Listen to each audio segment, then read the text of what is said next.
Rape, murder, Nazis. Merry Christmas from David Fincher.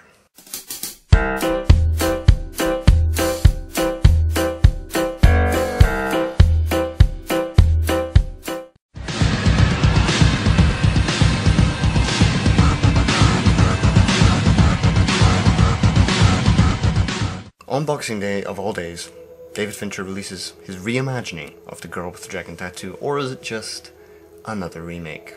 The thing about remakes is that we often shudder at the thought of them, mostly because the originals that they're based on are much better and made in another country and are very successful, and we like them the way they are. We don't want to see them pushed into another territory in America like Let Me In, which I hate with a passion. But then look at recent remakes like True Grit. True Grit is far superior to the original True Grit with John Wayne.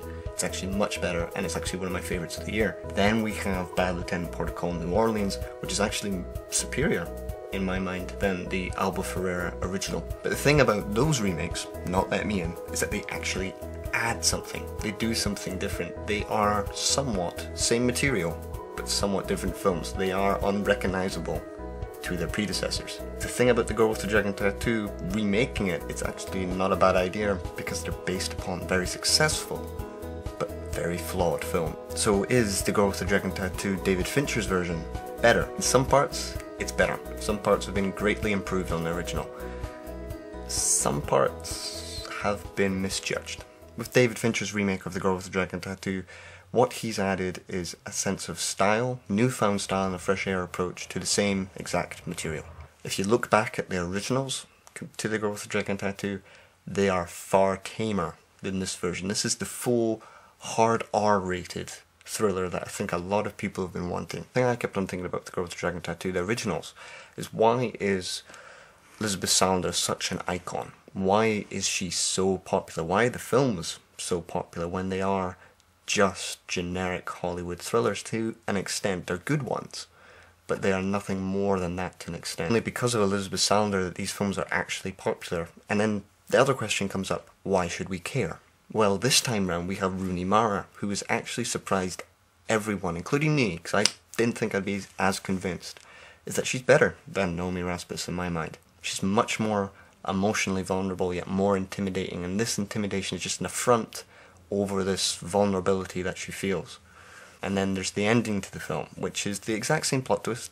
So if you know the plot twist, you know it. If you don't, you don't. The ending to the film is completely different though than the original, and it's actually more poignant because she feels actually more humane. It's a more humane performance from Rooney Mara. The thing about her performance is that it convinces us that she actually wants to just be normal to an extent, and maybe this will set a different kind of tone for the second film between Daniel Craig and Rooney Mara. However, I don't think I can praise Daniel Craig at all. The original Mikael Blomkvist didn't have much character to him, but he looked like a journalist. Daniel Craig looks like James Bond.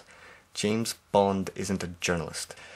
The strange thing about the film, when it was actually being talked about getting remade, I thought Mikael Blomkvist, Stellan Skarsgård has to be Mikael Blomkvist. He looks like Mikael Blomkvist. He sounds Swedish. He will work.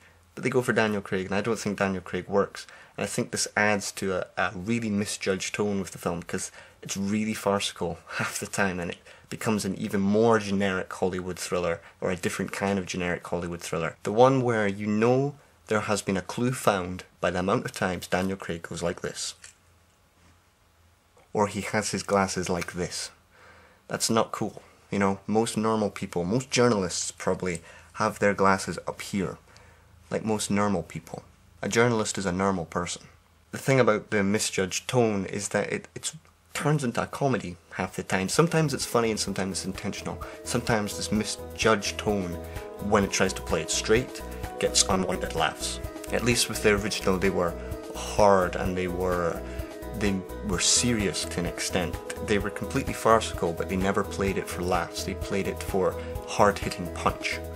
It adds a certain amount of stuff. It adds and improves in some respects. The soundtrack is great. There are great scenes to it. Rooney Mara is terrific. This remake is somewhat misjudged, and it's really only there for people who don't already know the story.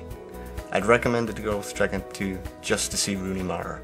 That's about it though.